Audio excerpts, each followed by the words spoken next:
Good evening, and thank you for coming to this our final meeting of Scrutiny Panel 4.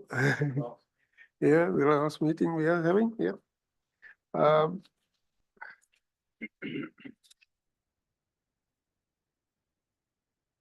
Yeah, thank you for attending this, and this is a hybrid meeting where we have some members and officers are able to join the meeting remotely. I think we have Councillor Thai joining us remotely. Yeah. Sure. Yeah. Yes. Thank you.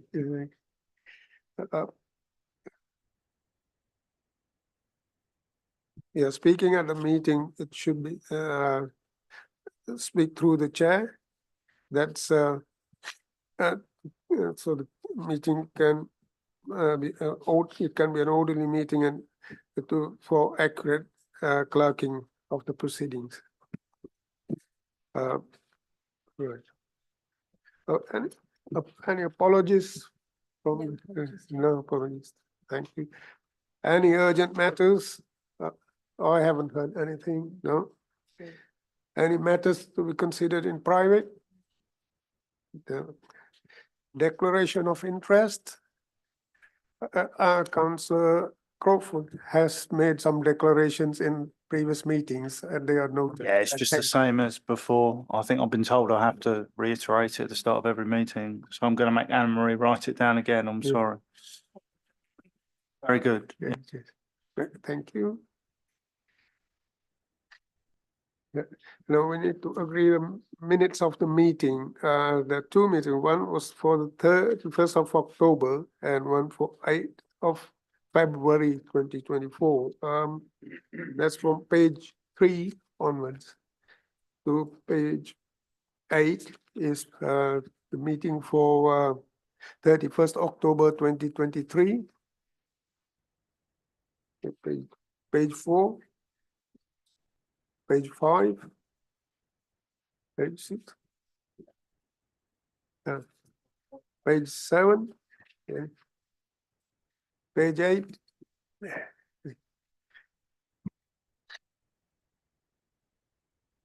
Do we agree with this meeting? Yeah. Yep. Yes. Thank you. And for meeting on 8th February 2024. That's from page 9. Page 10, page 11. Yeah, I think we're all happy with the quality of the minutes. I think, yeah. Propose that we agree them all. Yeah, agree. Yeah. Thank you. So, thank you very much. Yeah, today. Sorry, we don't have maths. No maths really. The main item on the agenda is the annual report on the work of Safer Healing Partnership, which is being it will be introduced by Paul Murphy.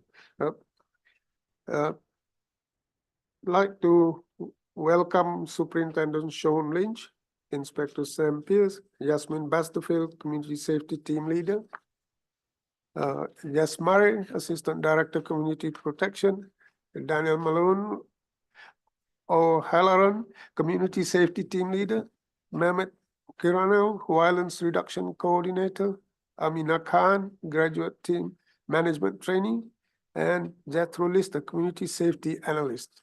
You're welcome. Thank you. I pass on to Paul. Yours. Yeah. Thank you, Yes, Chair. thank you. Thanks very much. And thank you for doing the first job for me, which I was going to introduce the people who are here. I will introduce them in a little bit more detail in a moment as well, but that's really helpful. Thank you. Obviously, this evening's the meat and bones of this evening is going to be taking questions from you on what's quite an extensive report, which I know you've all had sight of. This is obviously the 4th scrutiny panel in a series. The first of these panels, we looked at the Met Police turnaround plan. I know the second panel, you did field work in the build up to it and some field work afterwards, I think, and that was focused around feedback on that field work. The third panel was obviously around community engagement, and we heard from community workers as well as members of the community and people whose lives have been affected by crime. And this evening's is very much focused on the partnership. So it's really about the work of the Safe Reading Partnership this evening that we're focused on. Obviously, a large number of partners have contributed to this report. They're not all here this evening, but we'll do our best to answer as openly as we can all of the questions. And if there's any questions that between us we can't answer, we'll undertake to take those away and feed them back. In the report, you'll find performance data and commentary from all of the key partners in the partnership. So you've got police, and that they're represented tonight, obviously, in all 5 business areas of the police. So response, neighbourhoods, public protection, local investigations, and HQ have all contributed individual parts to that police input. You've got London Fire Brigade, who often attend annual scrutiny. I know Ben Moore, who's London Fire Brigade Borough Commander, gave his apologies, which in some ways is kind of fitting, I think, because I know this has been primarily a scrutiny panel around police and the police partnership, but Ben Moore is unable to attend tonight, unfortunately.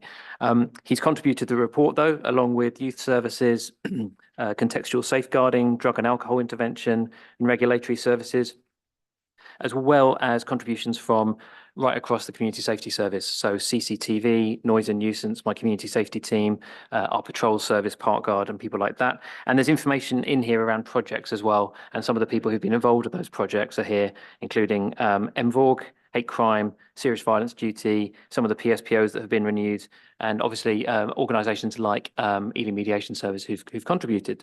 So if I might just quickly introduce who's here tonight, I'll just quickly pop around. Amina is one of the key authors of the report. She's our graduate who's working with us at the moment. And along with Mehmet, who is our violence reduction coordinator, and Jethro, who's our analyst, those are the 3 key people who did the report tonight and pulled it all together. So I'm immensely grateful to them. Daniel is a team leader in Southall, part of my community safety team. And Daniel also co-chairs Ealing's Community Marek. So he's here particularly to be able to answer questions in relation to that, but also broader questions you might have. We obviously got Inspector Sam Pearce, who is relatively new to our service. He's our co-located police inspector in our partnership team. And we're really enjoying working with Sam at the moment. Sean Lynch, you know well, doesn't need an introduction. Hopefully Jess doesn't need an introduction either. And Yasmin Basterfield, some of you might know from interactions over the past years, again, is one of my community safety team leaders. She covers Greenford, North Holt and Perivale areas, but is also here, primarily was here to just observe tonight, but I suggested she take a seat at the table as well. So with that in mind, I'm really happy if you are to just hand over and begin questions and scrutiny of the report itself.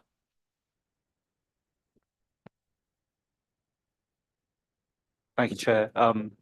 First things first, as ever, it's a very comprehensive report that details the hard work that the council and partners do. So I think on behalf of I won't say on behalf of the panel, but on behalf of the councillors, certainly my ward colleagues, to thank Amina, Mehmet and Jethro for the hard work. I know this isn't an easy piece to put together, but it's very detailed and as comprehensive a summation of the work that we do that I've ever seen, which is really impressive. The couple of questions I have, let me find the right page.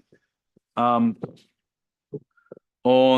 page 35 of the report, page 53 of the bundle, on PSPOs, Paul, it's obviously a in vogue piece of work nationally, something that we've led on, and it's slightly cheeky for me to ask it this way, but why change the habit of a lifetime? Do we feel like the approach to PSPOs is working?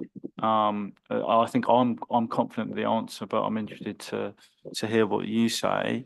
And is it something that could potentially lend itself to crime reduction in other spaces of the authorities' work, given some of the issues that various services have to look at? And if I can, Chair, just one more on the community marriage.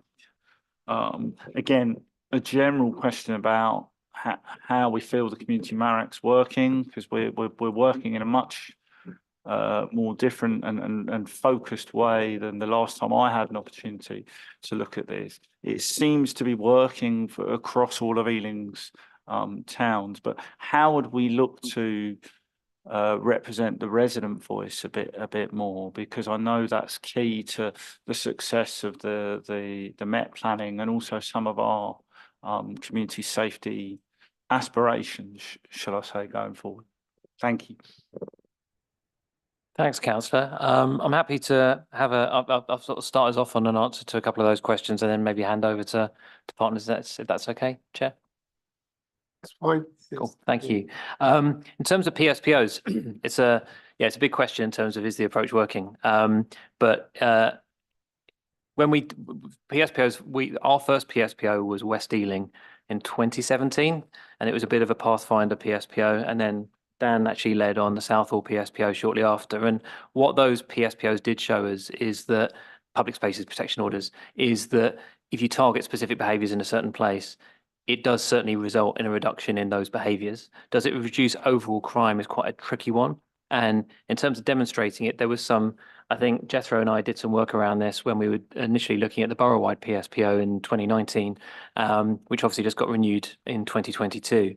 The 2022 renewal looked at overall crime figures, and it did suggest that where it is enforced, so in town centres, on our housing estates and in our parks, there is a tangible difference. And it's also quite good at shifting behavioural change. So there's those intangible benefits about using a PSPO, because the law requires that you advertise it, the law requires that you consult. And so you get loads of both tangible but also quite soft intel from those PSPO consultations as well, which is really interesting. So in terms of getting the community voice in, when we had 1,500 people or so, I think, take part in the 2019 consultation, 1,200, I think, or thereabouts, I might be misquoting it, in our 2022. So it's a lot of intel from the public that are talking to us, which is great. And we're required to consult with statutory partners as well, so we get their input into it. We're also required by the law to put signs up. And it's weird how, I mean, you can support an area by putting signs up, but you can also change it by their attractive signs, and they're talking about behaviours that are important to people. They can actually remind people that this area is managed, it is regulated. You might not get caught out for doing something, but there are extra tools here for the authorities to use. We have increased the use of fixed penalty notices with PSPOs, and you can tell from the numbers that we're issuing. They're not a money spinner. We're still very much in the hundreds rather than the thousands. And there's very few local authorities that are issuing a high number of FPNs as a result of PSPOs. Some don't actually issue FPNs at all. They just have a PSPO that's there to be used for dispersal purposes. We have to definitely constantly keep in mind, I think, proportionality about how we're enforcing the PSPO. The majority of the times it's enforced via a conversation, via words of advice, via dispersal. And we just need to think about the areas that we're using them in as well. When you look at the areas where FPNs are being issued, there are wards that are disproportionately represented there. And there's you have to be sort of curious about why that is as well. And is it because those are the areas that are most affected by crime and ASB, or is it because that people are being disproportionately targeted there? So it's something we're constantly looking at and constantly considering. Is it an approach that I think works well with crime reduction? I might welcome input from other colleagues and from the police on this, but I think it does lend itself to crime reduction. I think it probably has at least increased awareness, increased maybe confidence in reporting. I think the jury's still out about how effective PSPOs overall are in terms of reducing volume crime, but in terms of impact on antisocial behaviour, I think there is a significant impact where they are used and where they're used appropriately. And obviously they can be used in certain circumstances, such as with our Mathick Lane PSPO, to be really impactful about a particular behaviour that's challenging nationwide. I might invite other colleagues to come in on the PSPO question before we talk about the community marriage, if that's okay. I don't know whether police had any views on it. To chuck you under the bus there, Sean. But... No, thanks, Paul. Can I just echo also the comments in terms of the report as well? A lot of effort's clearly gone into it, and thank you for everyone and all of their efforts in compiling it, and also getting all the information and data together in the first place. So well done, and also extracting that from the police colleagues as well. That was really good. Well done. So I know that wasn't a seamless process. In terms of the PSPO. It was one of the first things I asked around, I think, when I first got to the Safe Reading Partnership about 14 months ago, only because in various partnership roles I've performed on different command areas. The conditions vary, obviously linked to consultation, also what the needs are of the community ultimately. So I wanted to get a bit of an understanding about what the use of the PSPO powers were, I suppose, and the conditions. I would say, from my perspective, it's a valuable tool, especially when we talk about the effectiveness of dealing with neighbourhood crime and the feel of the community. I don't think it's a tool that we, as police, probably utilise as much as we possibly should within the partnership. But I do think there's a balance to be struck, you know, and I think that was the point that Paul was making there in terms of it's just not a money-making exercise. It's there to improve the community and the environment of which everyone resides. So having said that, I do think there is a tactic, I suppose, around. Can you hear me okay? Can you slightly? You need it closer? Yes. Is that better? Thank you very much. Yeah. So I'll summarize. It's a really useful power. I don't think it's one that we utilize as much from the police perspective as much as possibly we could in terms of tactical options, I suppose. But you've got to understand what the reason of having the PSPO there is in for the first place in terms of the, you know, the environmental element, the antisocial behaviour element, and the general sense and feel of why the conditions are there. So I think, and there's also, when you look at the conditions, I think they're quite measured. They certainly help when it comes to some of the regular complaints that you will all get, I'm sure, just as we do, around certain elements of activity that happen across the borough. So I think they're quite measured. I think there's more that we could be doing, definitely. Obviously, we've got the match funded team. We've got the great work that already happens in conjunction with Sam and the Safe Reading Partnership and the colleagues around the table. But I think there's probably more we could be doing. Our response officers in particular, I think, could probably utilise the PSPO better. And they've got the largest bulk of our officers as well. So it's not just the same people that are thinking around the PSPO as a tangible kind of option. But yeah, that's it from my perspective. And I'll stop talking. I think while we're still on PSPO, the FPNs issued, what I noticed from the graph was Southall had the most. That's any reason for that? And also, how successful are we in collecting the fines, the penalties itself? Thank you. So good question about Southall. It's a question we asked ourselves as well when we look at the data, which we do review fairly frequently. Southall, as I hinted at earlier, was one of the earliest PSPOs. I think you've also got a couple of really keen safer neighbourhood teams based in Southall who we've worked really well with, and I think are maybe among the more confident in using FPNs. Also, we've authorised Parkguard to, since around 2021, I think, to issue FPNs. And obviously, we know the community in Southall is more adversely affected by antisocial behaviour, particularly in areas like Southall Park, Manor House grounds, Southall Recreation, and those are all parks that fall within the auspices of Parkguard and fall within the remit of the parks PSPO as well. Most of the people that we look at being served in Southall are people who don't necessarily live in Southall Broadway, but have travelled to that part of the borough. Some of them to engage in activities that people who do live in Southall find really quite unpleasant and upsetting. I mean, when you look at the number of FPNs that are issued around people who are publicly urinating, or for example, littering, refusing to surrender alcohol when they're engaged in antisocial behaviour and are called out on it. Those are the sorts of things that we're doing. In terms of the money that we're bringing in, it's minimal. In terms of chasing up FPNs, I know we've only had one negative outcome at court. That was quite early on when we were still learning. So in terms of our prosecutions for people who haven't paid, we have a very high success rate. But we do see a lack of people paying. We have to chase them and chase them again. We also have another concern that is on our radar around issuing FPNs that should not be issued. And we do regularly look at them in terms of if somebody does not have recourse to pay an FPN, then we really should be thinking about, such as a homeless person, for example, there is no point in serving them with an FPN because all you're doing is creating an opportunity either for them to offend in order to get some money to pay the FPN, or you're forcing them into a situation where they become an offender for the fact they don't have any money. So that is something we need to keep on top of and to keep under constant review and be aware of. But we've never. I'm comfortable because I sign off on all of our prosecutions that we've never prosecuted for the wrong reasons.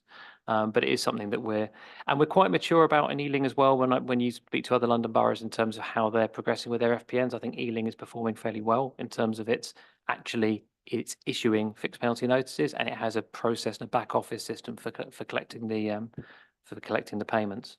I wasn't sure if anybody else wanted to come in on FPNs. If not, I might just move on to the EC Marek question, if that's okay. So Is it on PSPO? Yeah, okay. Thank you, Paul. Very quickly, you touched on my question, so I just want to follow up on that small point. The problem we face with is that where you have communities that are complaining to councillors about drunk and disorderly, I've found when I've spoken, not here, but somewhere else, that the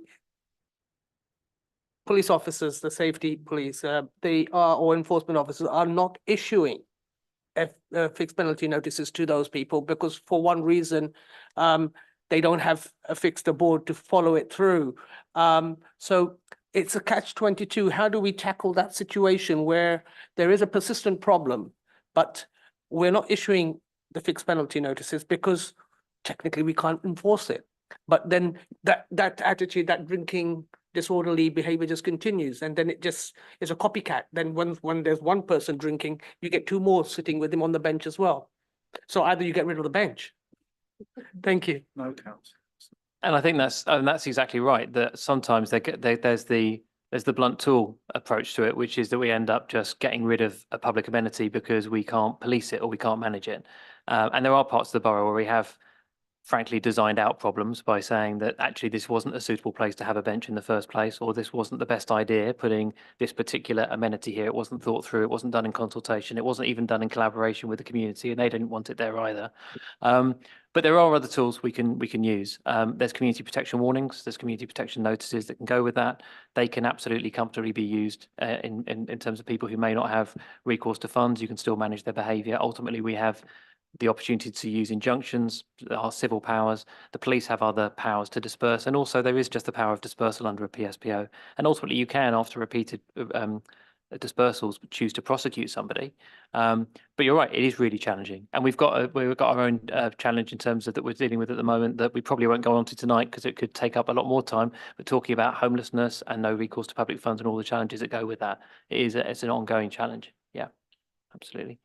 Shall I come on to the community Marek Yes, piece? please. I'm looking forward to this question because I can hand over to Dan almost essentially. But the first question I think was how is it working? And the second was I think around maybe using getting the resident voice built into it more, which is a bigger question, I suppose. In terms of, from my perspective as service manager, how it's working, I see it's working extremely effectively because I hear loads of the feedback on it. I've also seen it really mature over the last few years as well and become more effective at discussing the right cases. It's co-chaired very effectively. But I won't steal Dan's thunder. I'll hand this over to you, Dan, and you can tell us all how Community Marek is going, if that's all right. No, absolutely. Thank you for that. Good question. The Community Marek isn't resident-led in that they refer themselves into the Community Marek. As we know, just for purposes of clarity, it's a professional judgment, all based on a risk assessment, will refer a vulnerable victim or perpetrator into the Marek. Through this process, what we found is a theme developing surrounding cuckooing or vulnerable adults premises being taken over for the purposes of engaging in crimes that involve drug use and essentially financial abuse and taking advantage of very vulnerable people. Through that process and through additional training that we're doing to professionals and how they identify it, there is an increased number in the quality of referrals that we're receiving. You'll see there was a slight dip in the volume of referrals in 2023. From the previous year, it was 64 down to 50. What we've done through our screening process is the referrals that perhaps have been considered lower level risk at the initial stages are being managed by our Safer Communities MARAC team, Safer Communities duty team. And then via the MARAC, we're kind of veering towards the more complex cases that, particularly with vulnerable victims who tend to be resistant to engaging with services over periods of time. So there's a lot of work that goes into trying to nurture a positive relationship with victims and them seeing the benefit of engaging with services to solve whatever problem they're experiencing. So for me, I find it's working really well. There's a lot more engagement with services who hadn't referred in previously, such as mental health services, our drug and alcohol services, and our safeguarding adult services as well. We're able to better effectively map the victim's journey and how the perpetrator has come in contact with that victim. What we're also doing through our effective data sharing with police is, whilst we may do a disclosure, for example, on one victim, that disclosure via the perpetrator has identified 10 more vulnerable victims that weren't initially referred in, but we're able to work with them out of that referral process. Hope that makes sense. So for me, in terms of the quality of what partners are referring in, allows us to expand on working with not just one victim. A significant piece of work via the MARAC and our violence meetings as well with police identified several vulnerable victims in the borough who had been targeted by one or two perpetrators who, through working with police, had been arrested, and we're looking at relocating and implementing intervention services with those vulnerable adults because often they can be repeat victims. So there's a lot of wraparound work via the MARAC that is taking place, and for me, I'm really excited about the forthcoming 12 months. You can see within the report there's a specific piece of work, project work, working with adults at risk of exploitation that we've just completed a training draft program for our colleagues in safeguarding adults. And we're looking at rolling that out throughout the borough for other intervention services that aren't council-based, but do often come in contact with vulnerable adults through drug and alcohol services, for example, and those presenting to A&E in a state of crisis who need help. And often, as I mentioned, they're often resistant to engaging with conventional services, such as mental health and such as police. But the way that the MARAC is packaged is more to support the victim through that period of crisis, if that makes sense. So for me, it's working really well and there's some really positive outcomes as a result. Councillor Summers, yeah, question? Thanks. Yeah, oh, right there. Yeah, sorry. I cover criminal trials in my day job, and one of the cases I covered recently was the case of Shakira Spencer, who was murdered in West Ealing, and in that case, she, three people sort of exploited her and exploited her vulnerabilities and sort of moved into her place before they killed her. I'm curious about this vulnerability screening tool. In that case, her children were taken away, in fact, by Ealing Social Services, and then a few months later she was killed. And you would have thought that if your children are taken into care, because of your own sort of issues, vulnerabilities, addictions, etc., that would immediately sort of flag you up to us, the police and yourselves, as being somebody who needs sort of extra, that is potentially vulnerable. I just wondered, you probably can't comment on that case specifically, but if there are cases where people have their children are taken into care, or they just sort of come on the social services radar, how much do you liaise with social services? They're part of the MARAC, are they, presumably? I don't mind jumping in on that as well, Councillor, because you're right. So Shakira Spencer, the case, she was murdered in September 2022, I think, and I think the case only went to trial earlier this year. And anybody who's read the detail of the case is utterly horrifying. There are elements to it that probably are subject to some further fact finding, I think, is probably going on internally. There's some good questions there around how the most vulnerable, in terms of on the periphery, in terms of who was dealing with her vulnerability at the time, I suppose, when you've got children going into care, because people are so focused around the children's vulnerability and the work being done with the children, were things missed in relation to her? The bottom line is I don't know the answer to those questions, and that would fall outside of the remit, certainly of an organisation like Community Marek. Community Marek, first and foremost, is there to deal primarily with things that start off relating in terms of antisocial behaviour. So if things had come through on that alerted us to that. But yeah, it's a really complex case, that one. And it's not something I feel would really fall within the auspices of Marek. That said, Children's Services do attend Marek, but it is their front door service. It's Ealing Children's Integrated Response Service that attend, as well as contextual safeguarding colleagues that attend. There's a little bit of stuff on the contextual safeguarding chapter around the screening tool that they use. But that again falls probably outside the auspices of the kind of work that would be being done, the intensive work that would be being done with children and a parent in that space, if that makes sense. I'm sorry that sounds like a bit of a vague answer, but I'm just aware there probably are internal conversations happening even now in relation to that particular case. I just would be careful about what my commentary around that would be. Sorry if that sounds like I'm being evasive. It's not intentional at all. And we could be happy to take a question away and feed back into it. It could probably be a bit more of a considered answer then. I know, sorry, Chair, I know there is supposed to be an adult safeguarding review going on.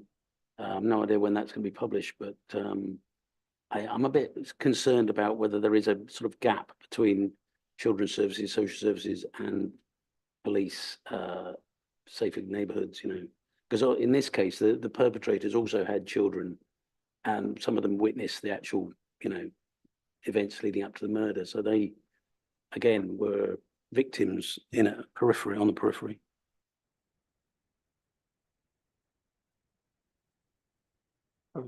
Councillor Hirsch, you have a question? Thank you. First, I want to echo what Councillor Crawford said. Well done. This is a very detailed report. I just wish I had seen it earlier because it's quite lengthy, and I really wanted to get my teeth into it and read every single page, which I think I've just about managed. So I've got a few questions. I'll just pick a few, so don't worry about it. There was one question which was actually concerning fire safety. Now, we've not ever covered that, so I won't get an answer, but I wonder whether I want to question it just for minutes purposes. Because we now see in Ealing higher and higher towers. I think the latest plan is a 56-story in Acton Main Line. And I wonder whether our fire brigade is actually up to dealing with these very high-rise buildings, which are now increasingly being built in Ealing. 56 stories is a bit like Manhattan style. And I wonder, a fire brigade, which used to be dealing with family houses or medium-sized rises, now all of a sudden has to deal with serious towers. Just a question, what is their preparation doing? Is there such a thing? I've got a few more questions, but why don't I stop if you? I'm happy to take that question because I can put hand on heart say I know nothing about it at all and confidently say that. And I don't think I'm undermining anyone at the table to say that Jess might want to come in. Yeah. So my only response, we can't talk on behalf of the LFB, of course, and we can't answer that question, but there's been significant changes to the Building Safety Act and different things around high-rise buildings. And when I say high-rise, it's much lower rise than the one that you specified. So lots of work's been going into that. There's lots of new regulation coming through.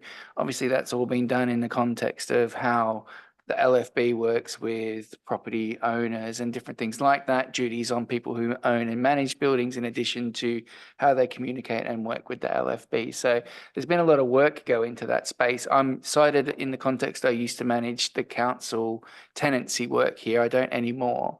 So I have a limited insight, but I can't answer on their behalf, but I know they're subject to that work in the same way that building owners, developers, councils, residential social landlords, and other kind of freeholders are. So beyond that, I think it's kind of a conversation with the LFB, but it is kind of joined up around how all services respond and manage that, I think. So I think it's reassuring that there is new rules and legislation in relation to that. And I'm sure they're engaged, and the commentary from them responds to how they manage those buildings in the context of the kind of issues you've highlighted. So I don't think we can get much further than that, though, I'm afraid, Chair. Chair, it's in my ward. Can I just, So, yeah. on this, I can't speak for Mr. Moore either, but having worked closely with him and the fire brigade on these matters. So Mr. Murray is absolutely right in respect of things changing. And since those new regulations have been put in place post Grenfell, the fire brigade has a role within, as a statutory consultee of the OPDC, who will actually decide this application, and post applications being decided, they will then visit to ensure that the construction management plan is up to date and effective, and they will advise on that. And as they have done with other buildings of similar and greater height, you know, they will make sure that those regulations and conditions are enforced. I mean, just as a local councillor and having seen a lot of similar sized development in my neighbourhood and in my patch, the fire brigade are absolutely up to scratch on this, very much aware of this, and are not averse to saying that certain practices and certain proposals are not suitable. And that has indeed seen changes in both proposed schemes and then schemes that have been passed and then have to be amended. So I'm quite confident in their ability, and I'm sure Ben would respond to you in writing if you want to ask that question to him in writing. It's just that he can't be here this evening. Okay.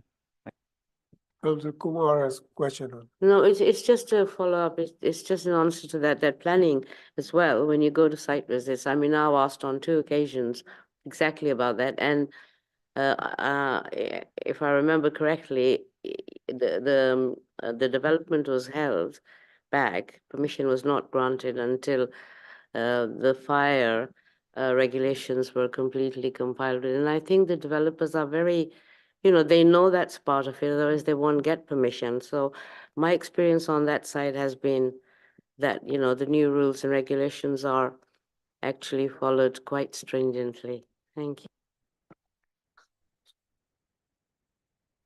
Yeah, I had a few more. Probably one more. One number which stood out for me in the report, I mean, there were many, but it was a knife crime of increase of 22% in the under 25-year-olds. And I thought, yeah, that's quite an increase. Do we have any idea why that is? Why do we see such a steep increase? And do we have any particular actions in place? That's a good question. I'm just on just a quick one on the LFB one. We will make sure it's captured and we'll feedback. And I know if Ben Moore had been here, he would have been able to probably talk extensively about it. But yeah, we'll take that back. In terms of knife crime increase, I'm happy to sort of defer to other colleagues on this in a moment as well. Thank you, Jess. But in terms of this is all part of, so as you'll probably be aware of, one of the initiatives that the project delivered this year has been around the implementation of the serious violence duty, key strand of which is violence affecting those under the age of 25 in London. The increase, we always will be slightly careful when we talk about increase, particularly when we're talking about numbers as well, in terms of how we don't confuse volume and rate and things like that, but it has increased. And when you look at the number of knife crime injury victims, that's significant, because that's people who've been injured by a stabbing.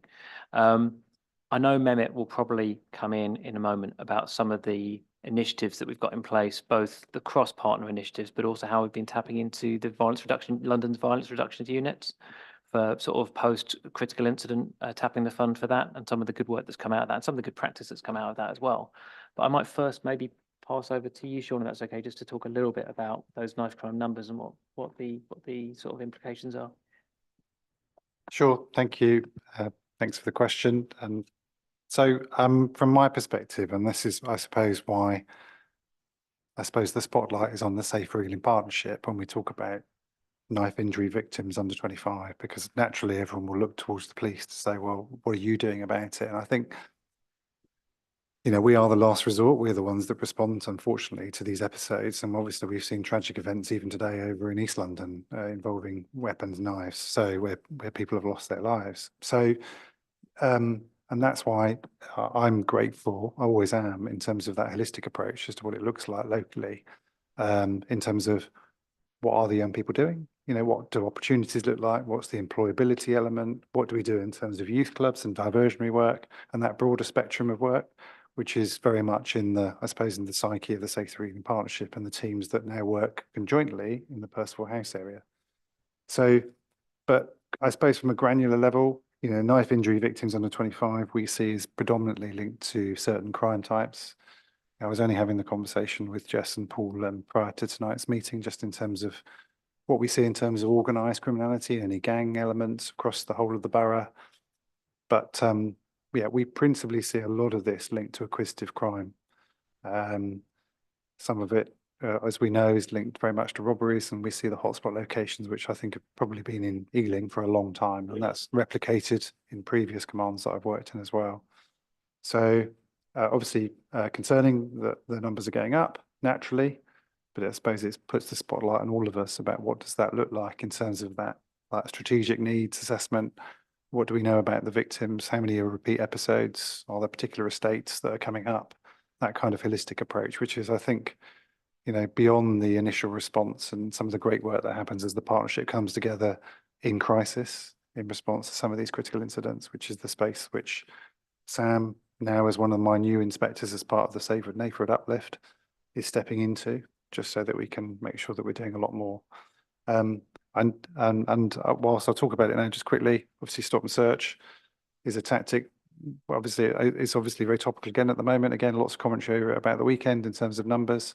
It may well come up in some of the questions. I don't want to take you down that pathway unless you don't want to go that way. But it's an important tactic ultimately, because we do have people that are carrying knives for whatever reason, whether because they're involved in gang activity, whether they're part of county lines, whether they see it for their own protection, whether they're being coerced into doing something they don't want to be doing. So that's the reality. So it's a valuable tactic which we'll continue to utilise locally. But yeah, I think it's more of a holistic conversation, which probably is a good time for me to stop now and hand over to Mehmet to talk about the violence work.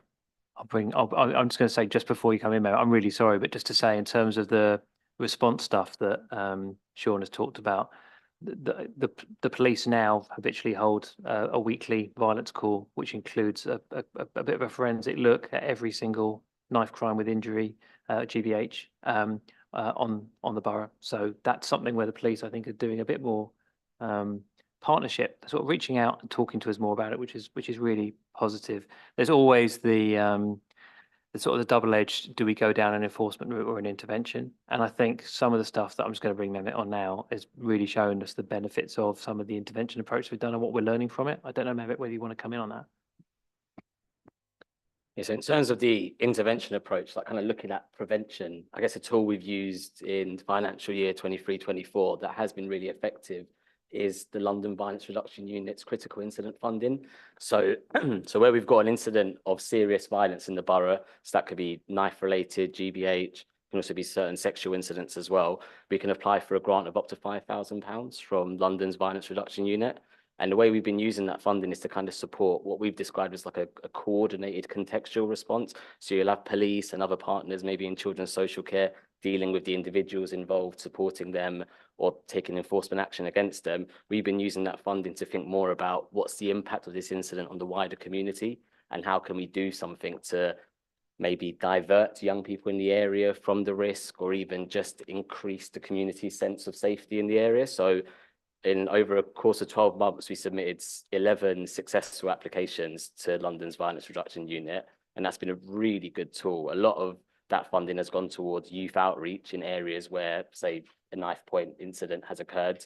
It's also included like community engagement events, one that took place in this very building in December. And it's also been quite useful to use that tool to try and engage with new partners in the voluntary community sector who can deliver really good diversionary opportunities to young people especially. So that's been a great tool, and that's led to new relationships with partners in the community, with new organizations, building up those relationships to really increase the range of positive opportunities available for young people. Because really, if we're thinking about looking ahead and kind of preventing a newer generation of getting into kind of carrying knives or getting involved in violence. It's the work we do today that will make the impact.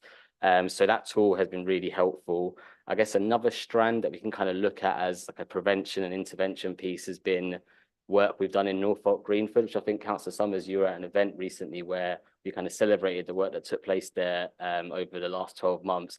And that was, again, funded by London's Violence Reduction Unit.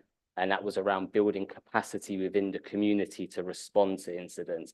That's involved increasing the after-school youth club provision in that area. We now have 5 days a week things going on in Norfolk and Greenford for young people to go to. Norfolk was identified and still is a hotspot for serious youth violence. So we've tried to expand the range of positive opportunities for young people in that area. And we're looking to actually expand that approach further over the next 2 years as well, looking at other parts of the borough that could really benefit from that approach, where there might not be a dedicated youth space currently, but there are assets in the community that can be utilized to really deliver more interventions. We know that, like, just increasing young people's opportunities to build relationships with a trusted adult, mentoring, sports, arts, these types of things, doing it now while they're kind of 11, 12, 13, the aim is to hopefully divert them from being involved with kind of bad peer relationships or exploitation, kind of getting them away from risky areas. Yeah, I think kind of the prevention intervention side of things that we've been involved in as a partnership over the last 12 months, I think those are two key elements of that, as well as the weekly police violence calls that Paul mentioned. We also have weekly serious youth violence meetings where we're looking at young people who've been arrested or concerns that have been raised about new issues, new trends, and a range of other partnership meetings. So we are regularly meeting, both looking at different individuals that are getting caught up in violence and also kind of emerging trends as well. Hope that's clear. Thank you. Sorry, the £5,000, how does it work? Do you get that? Is it per ward or per incident? How does it work? Can you? So it's per incident. Yeah. So there's two routes. There's following an incident, we can apply for up to £5,000, or there's another fund they have, which they call the preemptive fund. So that's where we've got concerns that an incident might take place, and we can apply for, again, up to £5,000. Yeah. Councillor Summers? I just wanted to come back on what you were mentioning. And this is a bit sensitive because obviously we're in an election week and there's a certain election going on Thursday. I'm not trying to make a party political point, but I think the current mayor said yesterday that he planned to expand some of this work, and especially something called My Ends, which is working in various sort of troubled estates in various other boroughs. And I think there's currently one in Ealing, but do you know whether that expansion would involve anything in this borough? Yeah, that's correct. So the work that we did in Norfolk and Greenford was called the Community Capacity Building Grant from the mayor. That's been rebranded now as My Ends. So we will be receiving that funding going forward as well. We're looking to replicate the approach in Norfolk Greenford, continue that work there, and hopefully expand it to other parts of the borough that have a similar need to Norfolk and Greenford. Councillor Kwanzaa? Thank you. By the same token, burglaries seem to be skyrocketing. I'm so sorry. By the same token, burglaries seem to be skyrocketing and the outcomes is comparatively lower. So I just wanted you to reflect on what is causing this challenge and how it might relate to the other sort of crimes that we're seeing in the statistics, please.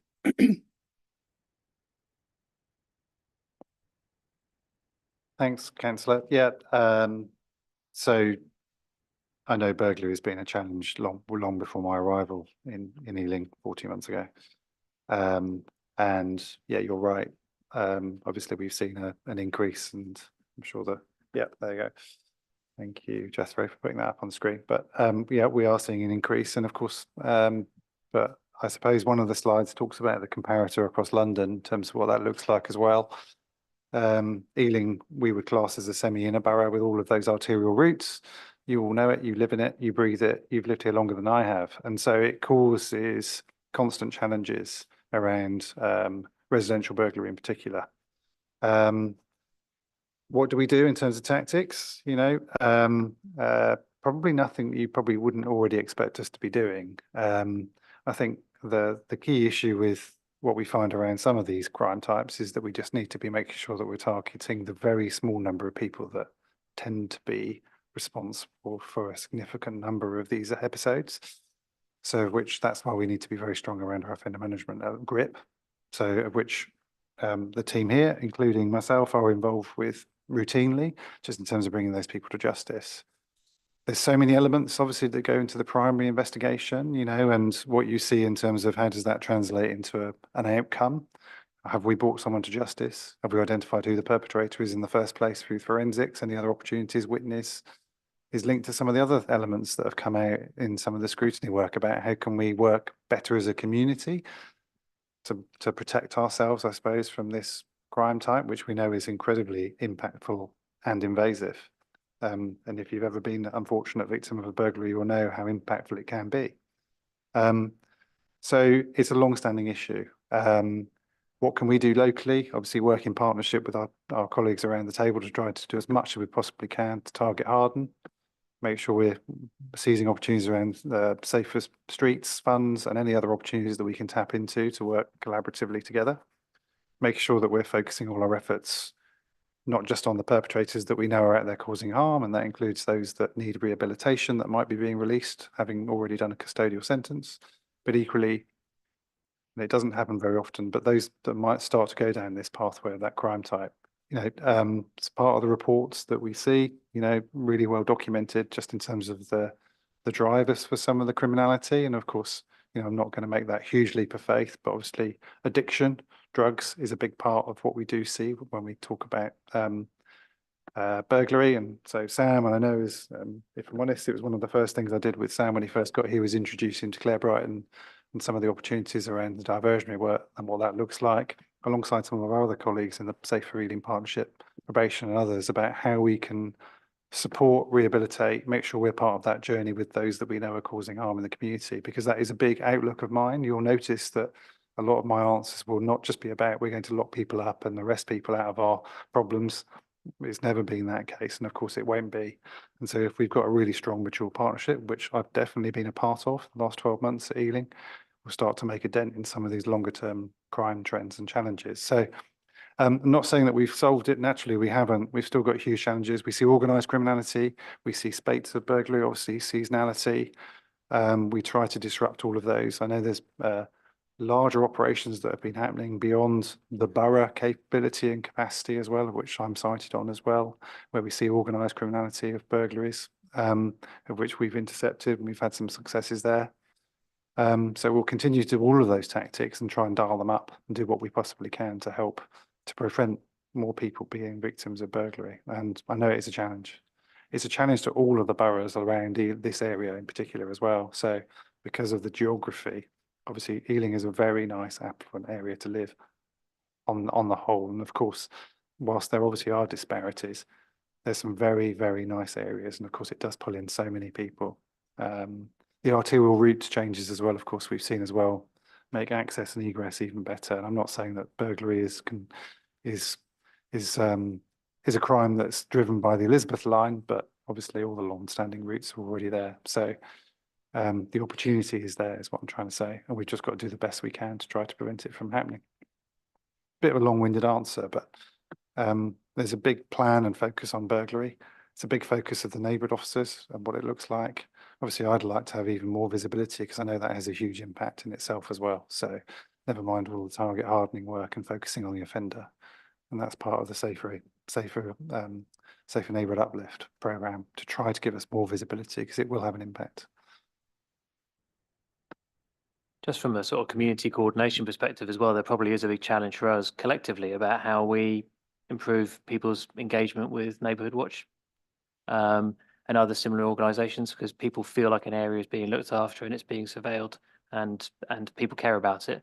I also think there's something in the Stronger Ever neighbourhoods as well. So with the uplift in neighbourhoods teams, with people who really know their patch and they know where the vulnerable residents are, but they also know where the properties that are likely to be targeted are. And they've got that fairly quick intel if there have been a spate of burglaries in an area, how to get out there and make sure that they're being visible and giving the right advice. But there is definitely something around the community coordination of that as well. It's a much bigger question right across the council, I think, in terms of how we try and encourage that resident participation and get involvement in neighbourhood watch and things like that. Councillor Kumar. My question is around the knife crime and obviously drugs activity. What I wanted to ask was the operations, well, not undercover, but kind of, that you hold at various stations, say like Healing Broadway, where there's a knife arch, and then, you know, I mean, there could be 12 or 13 different incidents happening in that, in maybe an hour or in the 2 hours, but, you know, on a 7-hour duty. Do you think that that is resources well spent? I mean, and these figures, I'm sure that they've been, those figures, the arrests that were made or incidents recorded, are they in these figures? Because I wasn't too sure about that, but I think they probably are. But because they don't happen frequently, it's, you know, I think what, every 3 or 4 months, because it's quite expensive and quite intense to set up these operations. It involves a lot of police. But do you think that that is actually a helpful tool for a place like, say, I'm talking about Ealing Broadway because that's where I've been. I've attended quite a few of them. And quite frankly, I think that, you know, they are useful, and people, instead of feeling sort of apprehensive or anxious that there's a lot of police around, I think residents who care about the community and want to feel safe do actually think that it's a really good idea, but they're mixed feelings. So, I mean, I know you work with British Transport Police as well, and you have the sniffer dogs and everything. So I think a lot of work is done during that time, but what is your view on that, and how would you take it forward, perhaps?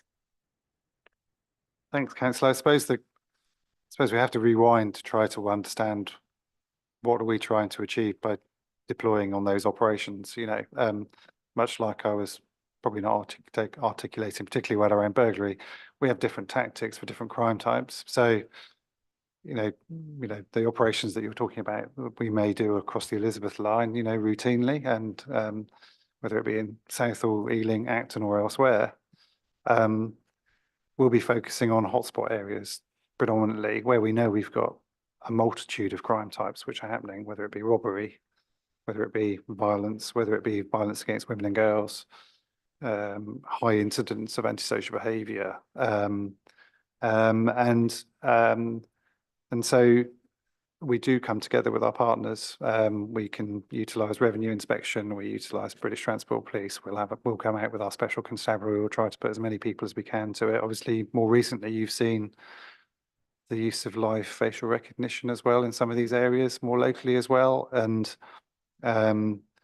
which is quite well documented. You know, we've done our consultation around that, and I know there was a real sense of, actually, if this makes the community safer, then I'd like it to come to Ealing, I think was really the response that we got. So, and we'll continue with many of those operations as well. I know we've got several plans very soon. So we do routinely identify people that are wanted for offences that have either happened or are perpetrated within Ealing.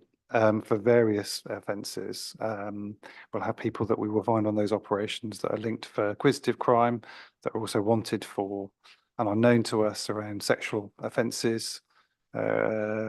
Registered sex offenders will routinely be in breach of conditions when we conduct those operations and travelling freely across the borough. So even if there aren't tangible arrests from those deployments, there's incredible and invaluable intelligence which also can be shared within the partnership, which we can act upon as well. So, and cops on dots, you know, historically we know hotspot policing, depending on who you look at in terms of the research and from an evidence-based perspective, certainly has a real impact upon the community in terms of reassurance. And obviously I would like to have a lot more visibility. So we do pick those areas and those locations for all of those reasons, but for a multitude of reasons, if I'm honest. And obviously it does disrupt crime as well. You know, we don't know what that ancillary benefit of that deployment is and how much we've prevented in that particular deployment, whether it be 7 hours or 10 hours. So yeah, that's why we do those operations. And the more partners that can join us, the more impact that we can have as well, because we can think about it from an Achilles heel approach as well. Thank you. Yeah, Councillor Anand has a question. Interesting. Thank you, Chair. If I just have a question for clarity, with regards to child crime and the locations, and we're tackling that. I really appreciate that hard work. That's actually fighting the symptoms, but if we actually, are we going back to rewinding back to the causes of these issues where it might be just bad leadership, it might be just bad, so many different things without identifying or pinpointing to the wrong thing. What I'm saying here is that, are we working with schools, preventing these situations, and the money that we're getting from these initiatives from the mayor or wherever? Are we working with vehicles that are already helping children to go in the right, or youths or young people to go in the right directions, like Scouts or other institutions like that, who I know are suffering from finance? They could do much more, they would want to do much more, but they don't have even the means of taking their people to activities outside where they're working because they don't have a vehicle. So I think alongside that, we're working with the causes and fixing that. But all we're going to do is it's a fire. And rather than to just put water in it, we need to stop that fire. And we need to go back to the roots and actually understand what's happening and how can we prevent that from happening. And I think that starts from schools. So are we doing work with schools, with organizations like Scouts? And just want to understand where we stand with that. Thank you. I don't mind coming in first on that. And I'm sure Sean has stuff to say about the schools officers and how they're deployed as well. And that comes under Sam's remit too. In terms of, I think the thing that struck me was when Mehmet was talking to me about the early work that was being done in Northolt when we first started the approach that Mehmet sort of begun with us, which was that one of the young people that was asked a question about, do you want to come to, are you interested in coming to a youth club? And he said, what's a youth club? Because he's grown up in an era where he doesn't have access to those facilities. And I think that's actually a really important part of the problem that we have. We've got people that actually don't really understand what that kind of community or that sort of community resource looks like, because it's never been there for them. And that's it's just something simple as that sometimes brings it home to you in terms of how important having that right start is. I suppose the other thing to say as well, just in terms of the schools, I think the schools are increasingly doing more than ever when it comes to dealing with causes of crime, dealing with vulnerability, dealing with safeguarding issue. And I think they're really feeling the pressure as well. I've been really impressed by seeing colleagues from education and specifically from within schools, within the council here, attending some of the partnership meetings and the amount of information and inside information they bring as well, and how helpful that is, including those that manage our alternative provisions as well, who are dealing with some of the most vulnerable young people and the people who might be at most risk of exploitation. So there's a lot of work being done with those organisations, but you're absolutely right in terms of resourcing is a challenge. And something as simple as access to the right vehicle, access to the right facility can be really challenging. There are some pop-up spaces that are opening across the borough. There's a couple of interesting initiatives that we're looking at. Even just last week, a group of us were at Open Havelock, which is a really interesting example of what kind of community resource you can have. But again, it takes investment, and it takes somebody to have the vision to lead on it as well. And then how sustainable it is always a challenge as well in terms of the future proofing of it. That was a bit of a rambling answer, really, but in terms of just the resourcing of it, and yeah, I don't know whether anybody else wants to come in to stop me rambling. Sean, if you want to help. You're not rambling, Paul. Thank you. I'm much better at rambling than you are. All I would say is a child first approach, you know, from the criminal justice perspective as well, I think from the police lens. And whilst I don't govern and own all of the teams in the youth justice kind of space, you know, we have youth engagement officers and all sorts of other elements within my strand, particularly. I would just say that, you know, if you read the Safe Reading Partnership like you have the report, you'll see that so much is happening behind closed doors, which we don't see, but we end up responding to, whether it be exploitation, whether it be something online where someone's, you know, been a victim, whether they're subject to domestic abuse and they're a young person that lives in that address and they've witnessed it. There's so many things that go on. So, so in answer to your question, it's just a complicated space. I think the schools are brilliant. I think they really do know their children, you know, from the experience that I've had with the head teachers. It's a space which they're really comfortable in, they're experts in it, they know how to navigate it with the council when they've got concerns, if they can see radicalisation, if they can see other warning markers, they will certainly share that. We've got dedicated schools teams, but they're going to be enhanced within the neighbourhoods model, which we're changing, which is great, which comes under the leadership of Sam, to make sure we've got more coverage, because notwithstanding everything that we know that is happening in that space, I suppose in that matrix of that child's life, which we don't necessarily always see, but other agencies within the partnership may well know about, that we might not see there and then, that presents itself. There's obviously opportunities to make sure that we've got visibility, which we can do in conjunction with the school to support them, to prevent incidents from escalating, happening, antisocial behaviour, knife-related incidents, robberies outside of schools. And that's why it's important that the police teams know fully what the offer is, what are the opportunities, where are the youth clubs, where can we go, what have we got funding for, how can we tap into it, how do I make a referral from this young person that's come to notice, where is that going to go? So, and that's my expectation of my team. So again, a little bit of a convoluted answer, but it's a complicated space, that, and the question that you asked traverses so many people that aren't here as well, to kind of talk about what we do in terms of that youth approach, I suppose. Councillor Crawford first. No, let him come back. Okay. Just one thing, thank you very much for those detailed answers. That was not rambling, but the one thing that came to mind from a previous scrutiny that I attended, and I think that work was excellent, but in conjunction with the police, was Your Life You Choose. That sort of program was so great. I went to 2 schools and I saw that was really impactful, and something like that is great. You're doing a great job, and if that can be expanded, that's great. Thank you, Chair. So at the moment, that is delivered to every year 7 pupil on the borough, and that's refreshed annually. It's quite well received. There's lots of interactive elements to the presentation, as you've seen, and it gets the children thinking about not only carrying knives, but the ramifications of their actions if they get involved in serious crime, what happens. And there's a video in the presentation which shows how easy it is to become a victim of grooming. And the kids are really shocked by certain elements of it, aren't they? In terms of, I think the grandma gets assaulted in one part of the video, and then the sister gets dragged into the crime, and they can see beyond their involvement, how it affects everybody else.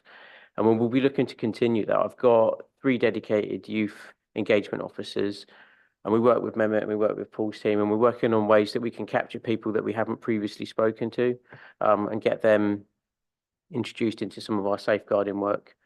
But it's a piece of work that we're definitely going to continue. Yeah, Councillor Crawford. Sorry, I forgot that I wasn't the chair of a committee then when I disobeyed your instructions. So please forgive me. So one point on the discussion we've just had, which is that our schools officers and the youth engagement officers that the inspector has just mentioned are fantastic.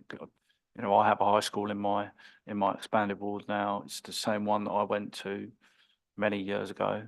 And the difference in terms of the level of engagement which the superintendent and inspector have spoken about over that period of time is substantial. And actually, I would say the interaction between the young people and the Metropolitan Police probably bucks the trend. At the moment, there's a lot of headlines about how we've lost confidence, you know, the community has lost confidence in police, but to Councillor Ann's point in respect of the programs that you're currently running. That's great.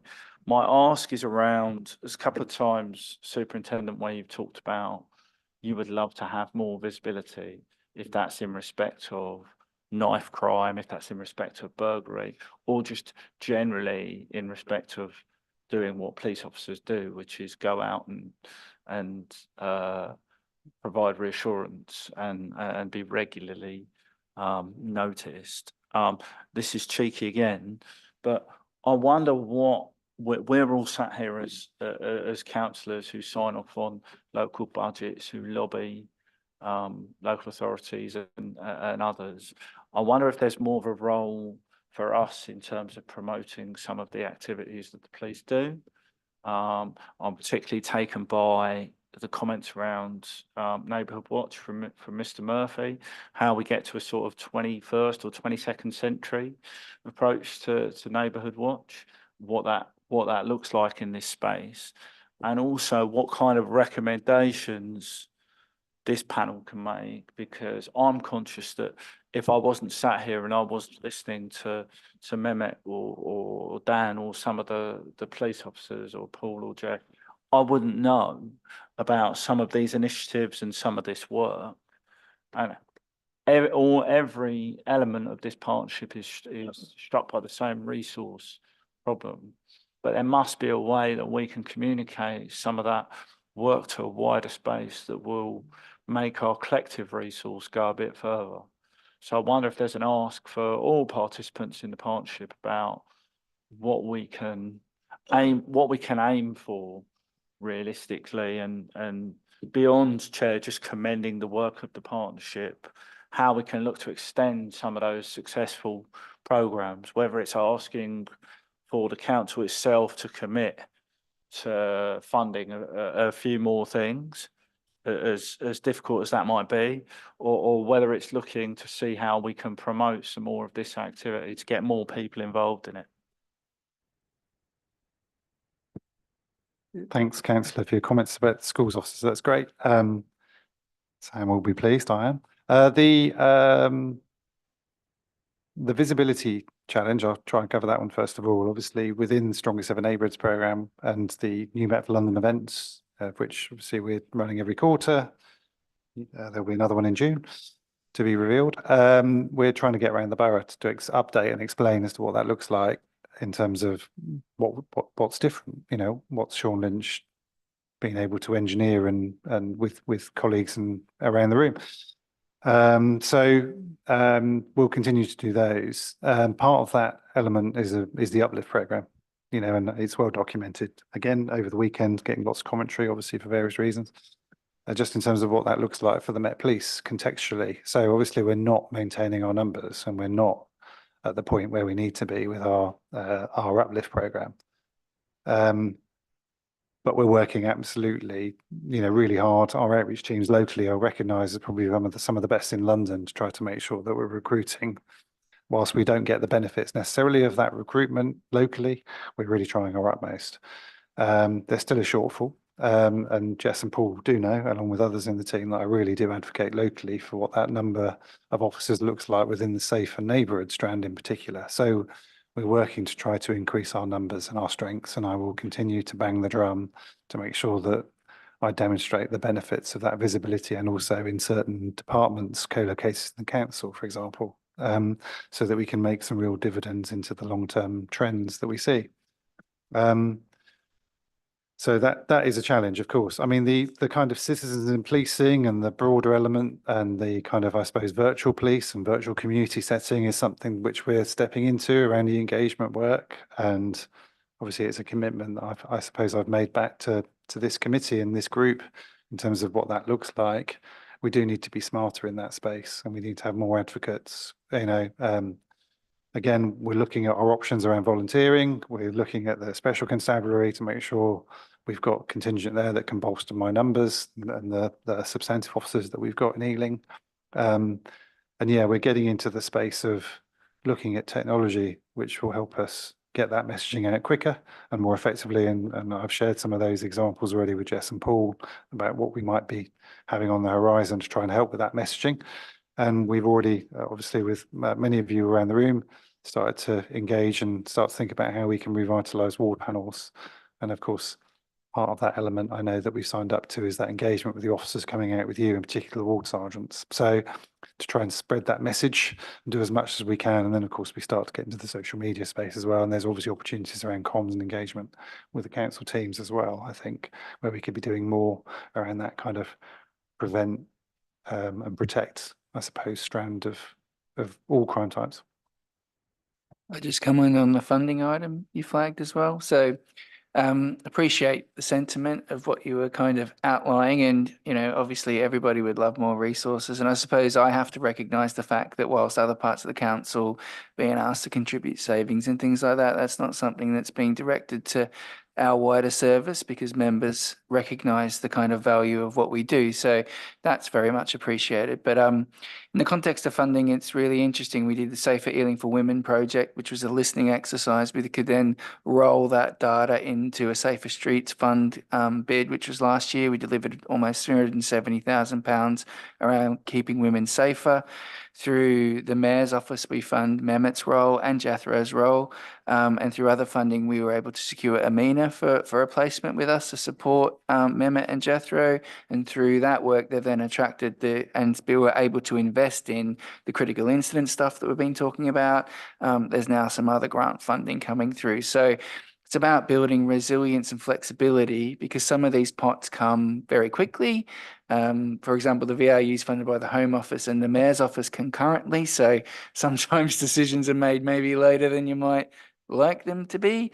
So we're trying to build a kind of pantry. So I use that metaphor of different kind of projects and also that community network of smaller organizations who can deliver stuff that's medium to small, quick time, that we can take advantage of some of these pots when they drop, to then try and maximize the amount of investment coming into our borough, but also try and channel it to the front line where community groups are already in the community delivering stuff. And I think that's the model you'll probably see us moving. If we can continue flexibly using the grant stuff that we know we get each year to then double up and get additional funding to target specific locations around risk as it emerges, that's the right space to be in, because we're as flexible as we can be and we're maximizing value out of our partnership, which is where we're strong. But we are having to be a lot more creative maybe than we were maybe pre-pandemic or 10 years ago. So we're doing our best, but it is a challenging space for everybody, and we have to kind of acknowledge that, I suppose. But thank you. And on that point, there is definitely something around the in terms of I mean, Jess touched on it. I was using grant and temporary funding to effectively prop up services that we would hope would be more permanent, but it's just something, it's a fact of life that we have to get more comfortable with at the moment. And it's there was also something that you said around, Councillor, in terms of engagement, public engagement, and how we're often very good at going to events and telling the public what we do and talking to people, even like this evening, and say, this is what we do, but we're not very good at saying, this is how you can get involved. And sometimes our line is quite broad. It says, report it. And that's all we tell people, report the crime and we'll deal with it. But actually there is something around, a lot of people turn up to public forums, to panels, because they want to get involved and they want to know what they can do. And we're not necessarily good at giving them the right offer and giving them the right advice and funneling them into ways and means that they can get involved in a meaningful way, whether that's Neighbourhood Watch or some other mechanism. And that is probably something that, with the commitment I know the police have made around ward panels, increased elected member presence at those ward panels, and also the town forums, how I know there'll be a bit of a learning curve, but if they are done as a genuine engagement where people are being listened to and feel that they have a role to play, there potentially is enormous benefit that they can be used for funneling people into being really effective guardians of the space that they live in and the neighbourhoods that they live in as well. So there's definitely something around that, around the dialogue that we're having with those communities. Councillor Kwanzaa. Thank you, Chair. I remember in a previous scrutiny panel, there was more emphasis on the new Met for London's, all these different principles and objectives. I'm so sorry. And for me, as somebody who has been a victim of racism, institutional racism, and also past social worker, I'm very interested in hearing more about the cultural challenges, because you mentioned, Sean, that you feel that works, and at the same time, how does it work if we're going to build trust in these communities who will feel picked on? I'm not saying it's bad. I just want to know how that is. Is there a contradiction in this new Met for London that says there's this race discrimination action plan? I want to hear more about that and how we're introducing it in relation to these sus laws that are apparently workable with some communities who definitely, not just because of this, but have a breakdown in trust with the police. So I need to hear more about this, please. Thank you very much. No, that's fine. SUS, or the terminology, is well before my arrival in the police service in 1998, and it is pre-PACE. So I've heard of it from previous colleagues from many years ago, but it's not language or terminology that we would ever use, and it's the history of the Met Police and use of stop and search. So just to be clear, because I'm not sure everyone would understand what that phrase is, and I don't fully understand it. It's just terminology that we don't use anymore. So obviously we're governed by the Police and Criminal Evidence Act from 1984 onwards, and which is the book that I've used and all of my colleagues will continue to utilise. So I think the stop and search space is an important one because it is an important tactic used ethically, professionally, and I suppose in terms of the quality of encounter, which again is the phrase I've used previously. There's lots of work in that space from an evidence-based approach, which is part of the new Met for London approach and the 9 pillars. Obviously, we've got Professor Larry Sherman, who's been looking at that. He's bringing practice from America and other areas about what's worked and what hasn't. That's really helpful. Thanks for putting that slide up. We'll talk about that one in a minute, because it doesn't look brilliant, but I'll give you some context about that one. But the concept of use of stop and search, I think, is really important. The CMG is really active and proactive. In fact, I had a community monitoring group meeting only 2 weeks ago with Sam and the chair, Bishop Lloyd Crossfield, and the membership there. And they're really holding us to account in terms of numbers of stops, quality of encounter, Section 62 authorities, body-worn video footage, and how we're showing that to the committee. And a big part of what I've been doing is demonstrating that you and everyone in the community has confidence in that we're using the tactic professionally and ethically. And so you'll see relevant sections in the Safe Reeling report, which even talk about people coming in and observing our training, looking at how we're conducting that stop and search, and in other panels as well, we're routinely making that offer. So I still make that offer again. And I know we've done lots of field work already, but happy to do more. There's lots of other elements that are still in that space at the moment. So the stop and search charter, which I know was hurried in terms of the consultation and the timelines, but I know that we've all contributed to what that looks like. We haven't yet seen the first version of that, but it goes to the concepts and the principle of which, I suppose you said, Councillor, in terms of a community's first approach with your consent. We're utilising this power because you want us to utilise it and for these reasons. And so it's very much around having that almost dialogue before we even utilise the power in certain areas to make sure that you're with us on that journey and reporting back and regularly keeping you up to date, coming out and doing the observing and all the other opportunities that will present themselves as part of that charter. And there'll be many other elements that will be added to the stop and search charter. Other pilots as well, I know, that have been happening across London around precision stop and search, which is effectively reducing the numbers of stop and search tactics that you would utilise, but using it for one principal purpose, and that is to save lives linked to knives. And so a very targeted approach in very small areas, and then combining that with that community consent. All of those elements are still happening at the moment. And some of the membership know that I sit on the Stop and Search Gold Group with DAC Adelaide, and because it's a subject matter that I've routinely been very passionate about, regularly comes up naturally in terms of such an invasive use of police powers, and is very much linked to other elements that you've mentioned, like the London Race Action Plan, the disproportionality and elements around use of the power professionally. So there's lots happening in that space. So obviously open our doors to you to come and see what we're doing about it and what it looks like, and come along and see some of our operations, see how we use the power and how we conduct ourselves. And there's an awful lot that's going on in that space around the training and learning and development side as well at the front end, to make sure officers understand the context and the setting of London, where they're going to be posted and the relevance of that and the history.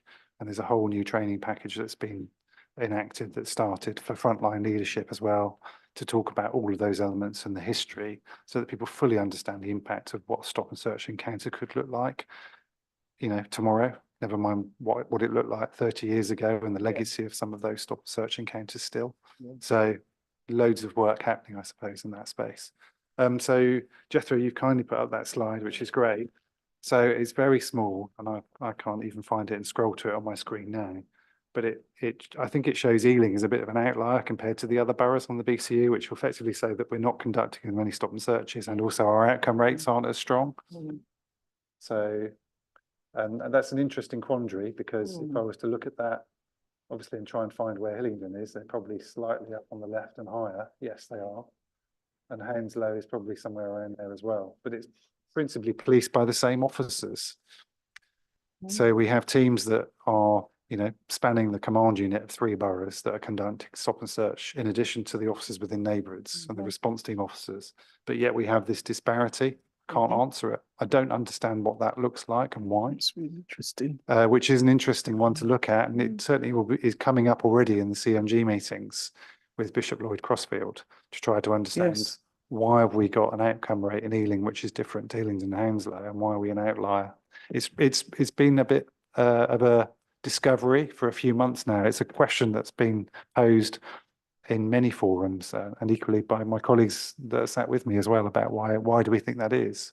And I don't really have the answer at the moment, if I'm honest. So, but yeah, an interesting one. But yeah, we are an outlier, aren't we, when you look at those figures? Yeah, Councillor Kumar, yeah.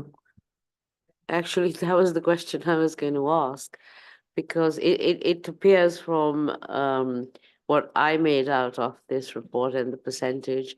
I mean, Ealing being the lowest, stop and search, it's always been the key thing that I have mentioned over and over again. And it's, I mean, we had such wonderful field engagement trips that you organized, and on key issues, even like the 999 one, but we never got to do the stop and search, because it's still that understanding of it all. And I think, is it because, as you mentioned anyway, that there were not that many stop and searches carried out?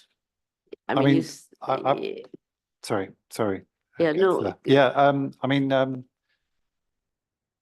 of the 3 boroughs, you know, and if I was to reflect and just stand back for a bit, apart from recent events beyond the reporting period for Safe Ealing here, where do I see a lot of the focus around proactivity and some of the threats that we probably would see as a partnership across the 3 councils? Now, I'm not obviously going to speak for the other 2, but we've had some real challenges in Hounslow, I know, which is entrenched in gang activity, county lines, and has had an awful lot of focus, you know, which will certainly represent and play out in some of the performance metrics, not just in stop and search, but probably in other areas. You know, additional asset that comes to the command maybe being, you know, moved to some of these other areas, which would also account for an increase in stop and search in certain areas and a reduction in others. There's probably a multitude of factors that would go into some of that, but it is an interesting one, and I don't really yet know the full answer as to why that is the case. Because, you know, when I compare crime and antisocial behaviour across the 3 boroughs, Ealing is challenged, but perhaps maybe not so much in some of the violence, some of the higher harm crime that we do see in some of the other boroughs, which might represent, you know, some of the displacement and why the stop and search maybe is higher in other areas. I think we need more research, quite frankly, to look into the reasons why, apart from it being interesting, it's also concerning. Yeah, absolutely. And I think that there'll be a number of factors, obviously, and, you know, on the whole, though, obviously the use of stop and search is declining, and has been for a while.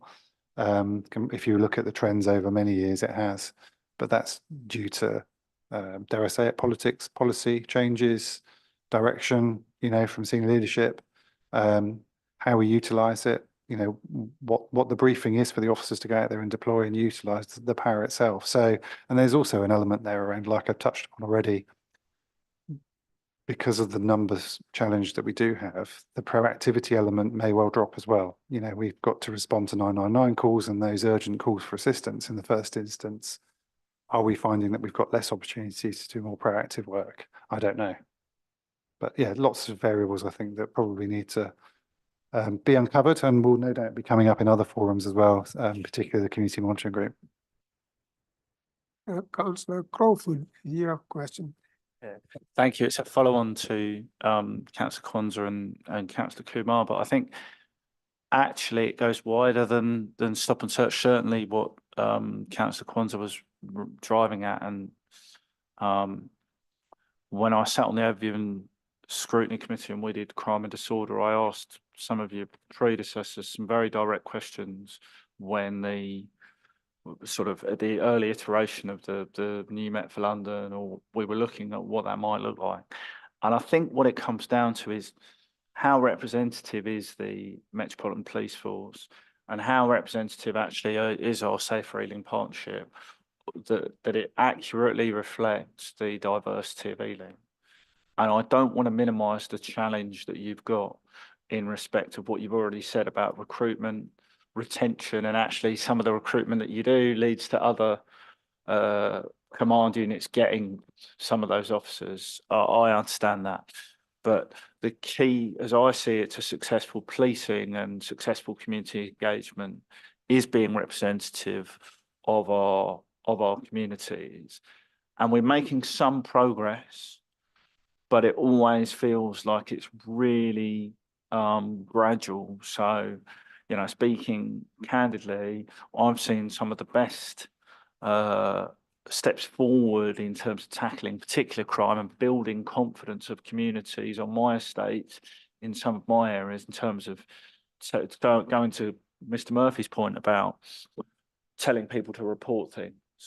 Well, people won't report their burglary, they won't report some of these issues unless they have confidence that those crimes are going to be properly investigated.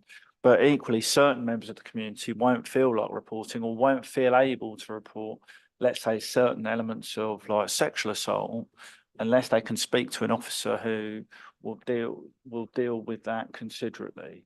And yeah, I can't, it's not as cheeky again, because it's not referenced in this report. But I wonder if there's, and I know we have referenced it previously, in terms of the composition of our committees, in terms of the spread of our reach, and some of the work we do in terms of speaking to our diverse community. I wondered if I could just ask you for, some candor, as you showed around those stop and search figures, as to where we are in that process, and frankly, how committed all of the partners are to try and improve that metric. I can't help but notice that our three colleagues who've done so much to put these statistics and this information together are much more representative of the diversity of our community than even I am, right? So I recognise that we've all got a problem in this space, and but I feel like we have to challenge that and push for progress. Thank you. Yeah, thanks, Councillor. I mean, it's a huge piece of work. In other forums, I've had the now retired, but only just, lead officer for all of our outreach work and the race action plan come and present to talk about what we're doing, not just for London, but also how we're delivering that locally to the independent advisory group. I've mentioned our outreach performance with Grace and the local team, and Grace has also presented some other forums with us as well. We are one of the strongest commands across the whole of London in terms of our recruitment and our reach to make sure the service is as representative as it can be to our local communities, which is, a driving success, I suppose, of us all coming together to try to do just that, to make sure that we are more representative. it is, it's a constant challenge. You know, and there's lots of reasons why. I think there's also other elements of programs which we probably haven't touched upon. We won't get the opportunity tonight, just in terms of what that looks like in terms of the retention element of once we've managed to get officers to join us, as to how we support and nurture their development as well, with various programs that we have running. One's called Lead On, one is Inspire. There's a Positive Futures mentoring program. Neil Sharma, who's one of my inspectors, if Neil was here, we'd be able to talk to you about that as well. It's a brilliant program that Neil works with me on, which is really good. And he only last week was at the London Race Action Plan meeting at New Scotland Yard. So we're doing an awful lot in that space to be as representative. It is a frustration that we're so good at recruiting from the police perspective that we don't see the benefits of those candidates coming locally. Now, that is something that I can't shift, and that is a policy decision. It is frustrating because I also think there's a real connection, isn't there, as well? So if you recruit officers that have come through that process and you've got them on that journey with you, and then they want to police the areas of which they know and the communities of which they live in and want to serve, why don't we allow that? Obviously, we don't do it for a number of reasons. Obviously, you can guess why. But I think there needs to be a bit more of a mature conversation about that. I routinely talk about that connection, about serving the communities that you live and police together. And that's a real driver for me. I want to have that connectivity. And I know the officers do that we recruit. We are seeing pockets of that. We've had some officers that have just joined us from the Special Constabulary that have been working with us, that we've managed to make bids to retain to come to work in Ealing, who are very representative of communities of which they'll be serving. So, but we don't have enough of that. The gender balance is definitely changing as well, which I'm pleased to see. And honestly, you'll see that in my team and the representation as well as we go forward, which is great. Crystal Gavis is an inspector that's joined us in the last 12 months. She's superb, working alongside Sam. But we've got a lot more. Rebecca Bridges has just left us, unfortunately. Another really good, strong female officer that's been working with us on some of the agendas around violence against women and girls in the council. She'll be the benefit of Harrow and Brent now, unfortunately, as of last week. But, these people are progressing. So there's lots happening. I take your point about representation. Obviously, it was very much a topic of discussion at the first New Met for London event, with a very white-dominated police team, obviously with the commissioner, the assistant commissioner, myself and Sean Wilson, but the Met is changing, and changing for the better when it comes to representation and gender balance as well, which is great. So, and you will see that. You'll see that in terms of some of the teams locally, but it can't happen quick enough, because there are obviously barriers and blockers to join the organisation, which is why I am consistently opening my doors so that people can see what the reality is. It's a great organisation to work for when it works really well with all of the stakeholders that are in this room. And I really want and encourage people to come and work for us and work with us. So we're continuing to do all of that work. If there is a role in terms of what that recruitment element looks like from committees like this, and I know that it's come up previously in some of the scrutiny work, then great, if you want to advocate for what that looks like. But I need to give you that understanding about what that police officer journey looks like. And we've started to do that in other panels, like the Citizens panel, for example, where we recently had a presentation which talked through the panel about what the journey looks like for officers if they were to join from recruitment stage all the way up to their initial training. And I know we touched upon some of that when we did some of the field work, but again, my door is always open. And just because we might get to the end of the field work, I've made that offer and I'll continue to make it. If you want to drop in and see some of the work that we're doing, or you've got questions, or you feel as though you can have more of an impact and you want to get more involved, then obviously you can just contact us and we'll make that happen. Thank you. Councillor Kumar. Yeah, sorry, I couldn't help just sort of adding this little bit. It's not really a question, but I'd just say, please continue on the stop and search thing, because obviously if there hasn't been much stop and search, and I've spoken to a few people, mainly officers, and I think the new rules about when you stop and search, if you're stopping a female, it just depends on a police officer can stop a female, but it would be better if there is another a female police officer present And you know, I was told this, so it just actually did concern me.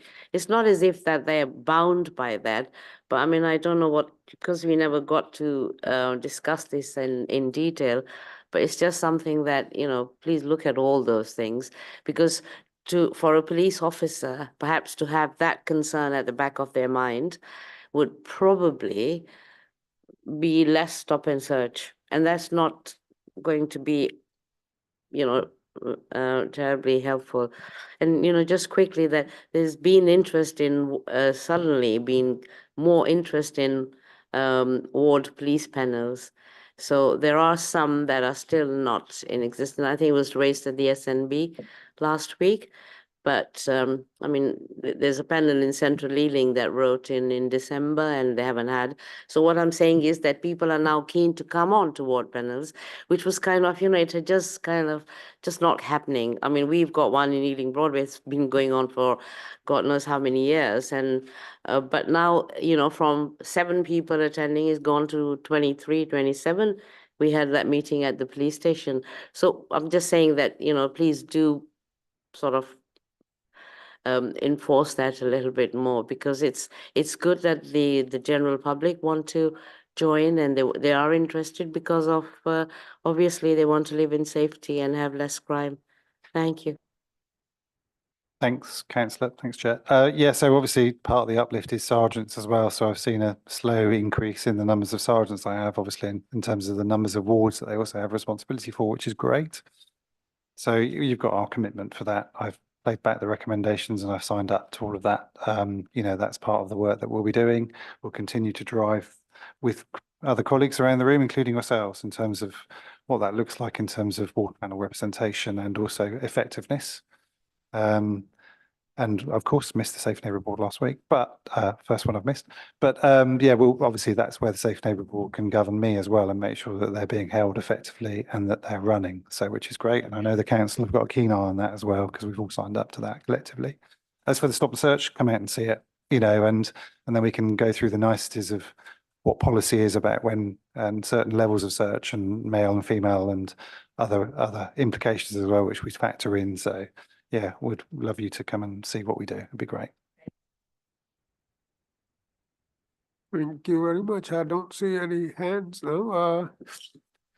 Anything officers want to add before we go to the panel for any recommendations?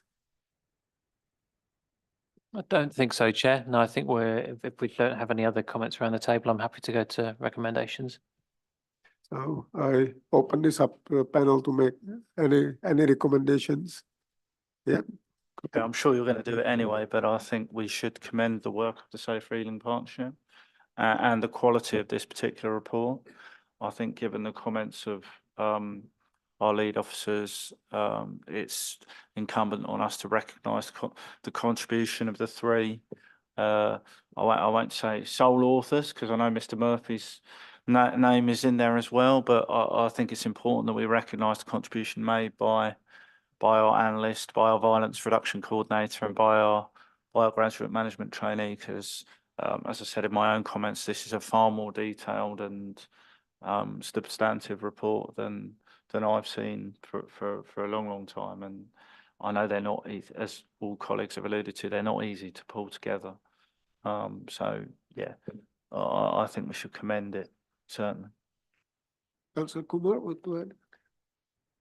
Yeah, I mean, I agree. I think we've all done a hell of a lot of work, but you know, our diligent Safer Communities team are always on hand. And you know, I really want to thank you, Superintendent Lynch, as well, for all the field trips and the engagements, and you know, the sort of commitment and passion, and it made a huge difference, especially the 999 monitoring at Hendon.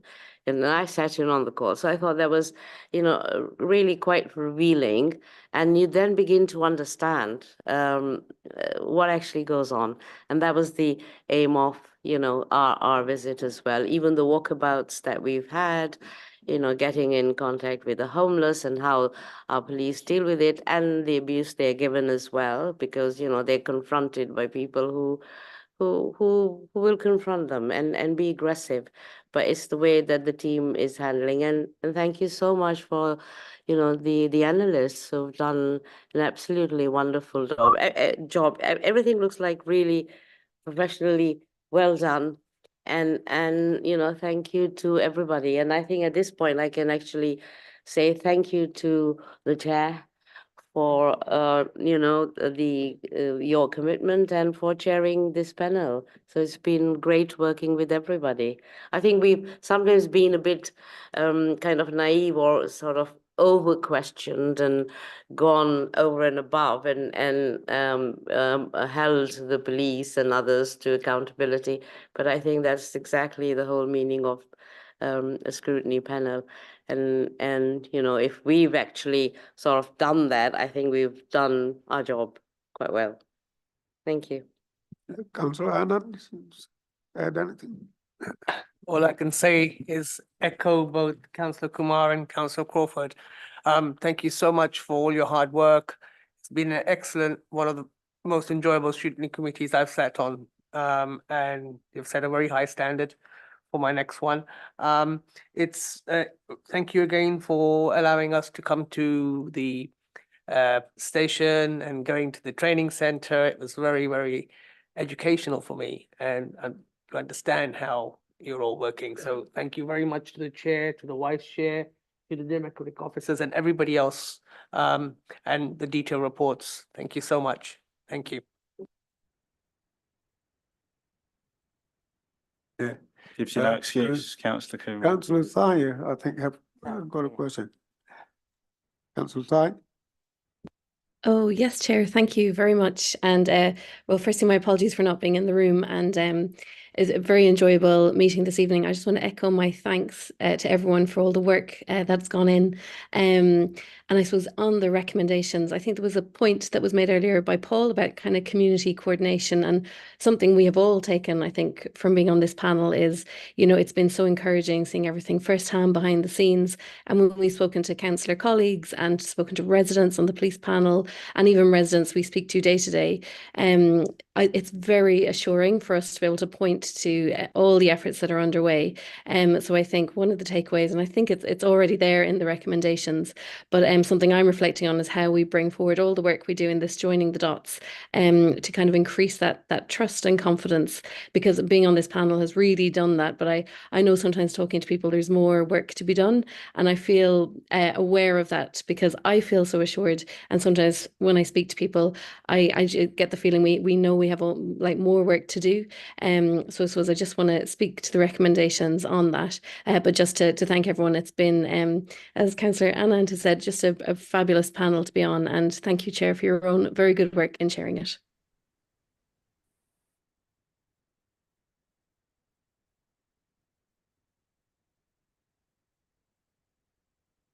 Thank you very much, Chair.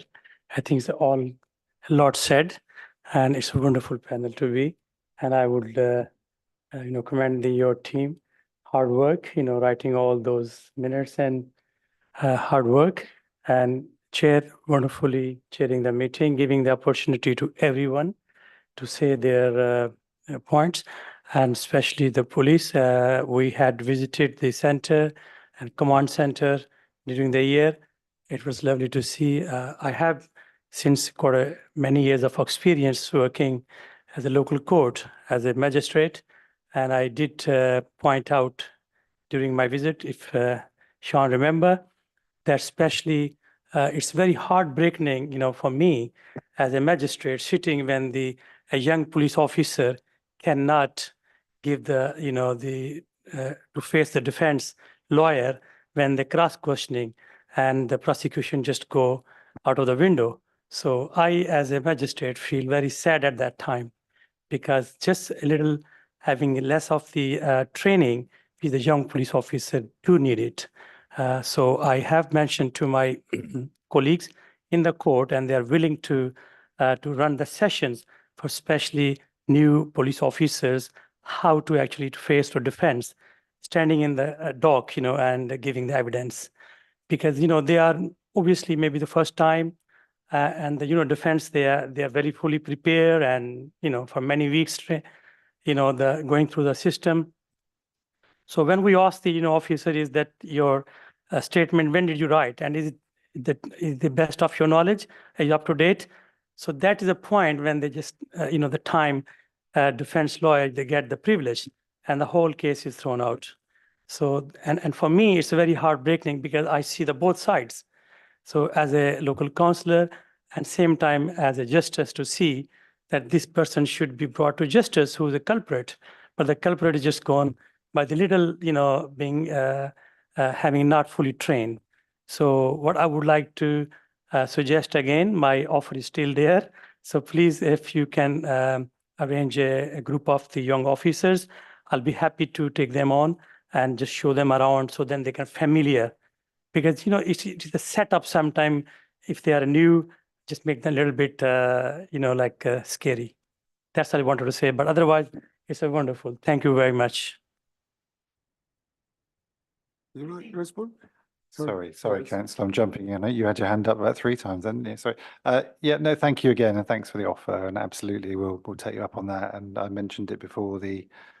Sam's probably noted it as well, but the inspector that leads on our learning development, Inspector Raphael Nadal, I always like saying Raf's name as we approach Wimbledon.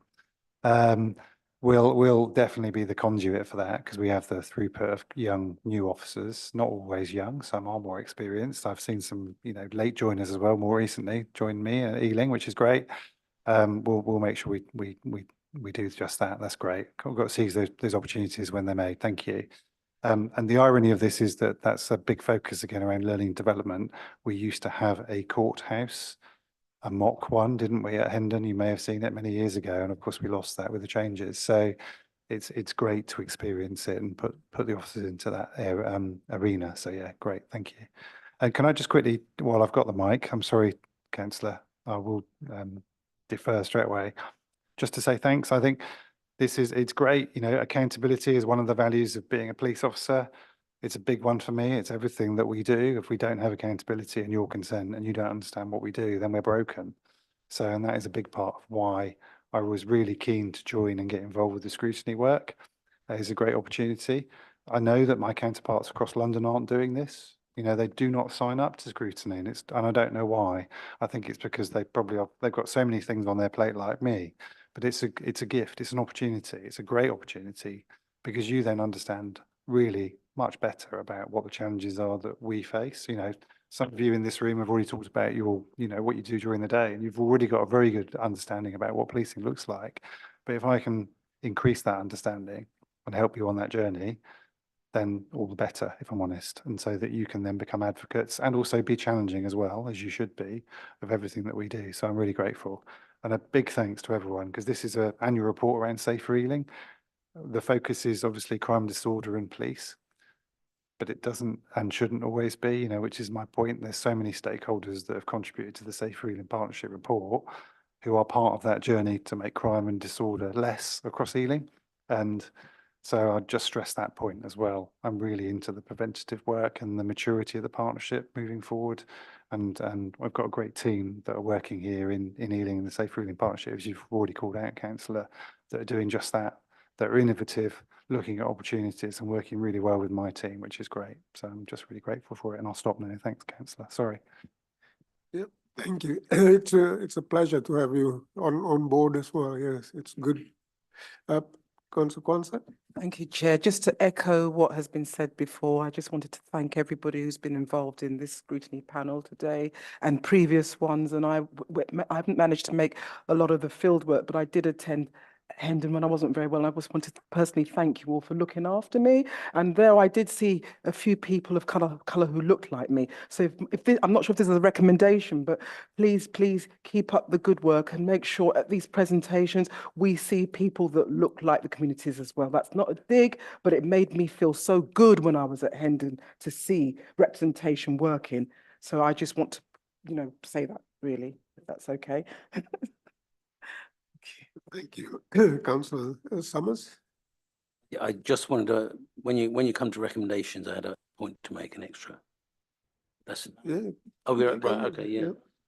Yeah, sorry, just 2 things. One is on one of the current recommendations from the last one from the last meeting, I'm not quite not quite sure what it means by in the last sentence. To ensure best efforts are made to prevent multiple jeopardies arising from serious crime. I don't know if that's a typo or whether. The last one, the very last one.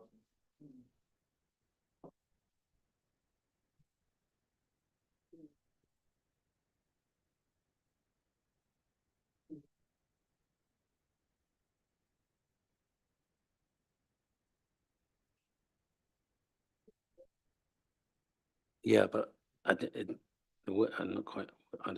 I don't remember the actual. Well, the actual wording doesn't really seem to make sense. Prevent multiple jeopardies. What does that mean, ma'am?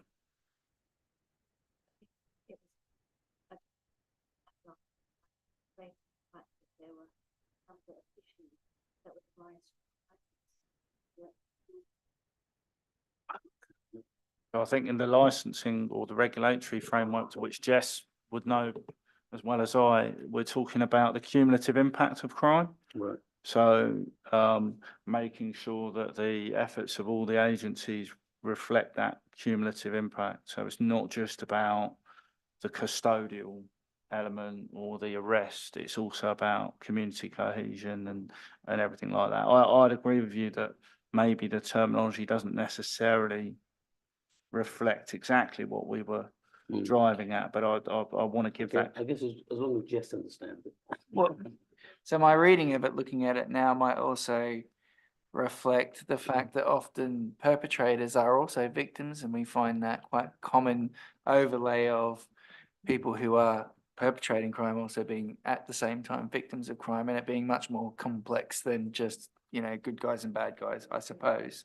So how we manage that kind of tension might be part of it, I think, from my reading of it. But I think you're also right, Councillor, in the context of it's sat around how we engage with the wider communities and the families that are around people, and making it may have come out of the challenges we had when we were speaking about the community engagement and the issues that Mariam Taribi raised as well, in the context of what happened around that incident, not the incident itself, but the people who were obviously in that space afterwards and how that affected them as well, perhaps. I think what we were trying, I think what we're trying to get at here is that oftentimes there are, as you would know, Councillor Summers, from your day job, there are long-term implications to crime that can live with victims and communities decades after the crime is perpetrated or even prosecuted. And I think we all felt that very powerfully when we heard some of those victim statements and contributions.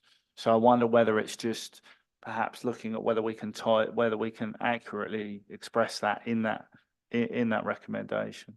Yeah, because on that point, I was going to bring it up under matters arising, but we don't have that. But since the last meeting, I've spoken to Mariam Tarabi, who was our speaker, and she's got serious problems with housing with her mother, which all dates back from the actual homicide.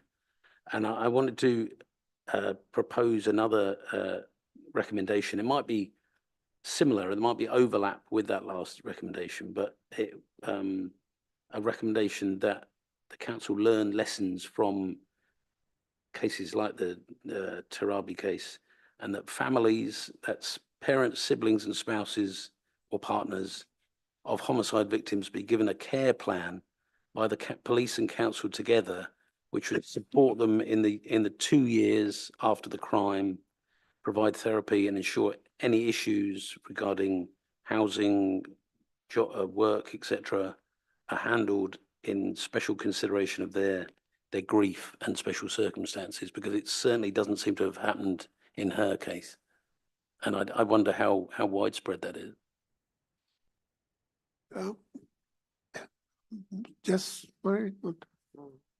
Well, I wouldn't want to preempt any recommendations you guys choose to make, but I would also be careful in the context of what's within our remit to deliver as a community safety team. And the fact that we don't take decisions around housing allocation and the application, the lawful application of our role as a housing provider, which determines our policy, that determines what our response is. And that's not something I have the right knowledge around to comment on. I suppose it's a reasonable recommendation to make, and it similarly aligns with some of the work we're doing around care leavers, more broadly around how we collectively support them in the context of some of their vulnerabilities. I suppose it's a reasonable recommendation to make, but I wouldn't make a commitment here on behalf of other services that they can deliver something in that space, I suppose. But I think, Chair, we can probably modify, I certainly support Councillor Summers. Yeah, I certainly support Councillor Summers in regards to having some commitment in our recommendations to recognise the trauma that particular family has gone through. Indeed, learning the lessons from that case will be an important part of our work. I just wonder if it speaks more to how the council commits to and our partners commit to the victim support element, because that lady and her family are victims of crime. So a recommendation that says that the council commits to learn the lessons from this particular case and reviews our current guidance or our current processes around victim support, and asks our partners to review their guidance as well. And that gives us the opportunity, when this panel meets again, to monitor the effectiveness, to monitor how our recommendation has been looked at, and to take more evidence, if we like, from that particular family or other victims of crime. It rather insulates us from Jess or other officers having to commit to providing services that they can't quite do at this moment in time. But I think we would all support the idea of trying to give people who've gone through such trauma as much support as possible. So I think it's just the phraseology. Not that I want to diminish the power of what we can recommend, but it gives us the opportunity to do a recommendation and then see if it's working. Yes, I think the recommendation is I don't think we can recommend anything to do with housing, but it's learning a lesson is certainly we can learning a lesson, and how we support the victim. If we're supporting victims, Chair, that does cover how we do it in all eventualities. So if that victim presents to the council with issues regarding education, as she did, or issues regarding housing, or issues regarding community cohesion, it should all be taken in around by the relevant service.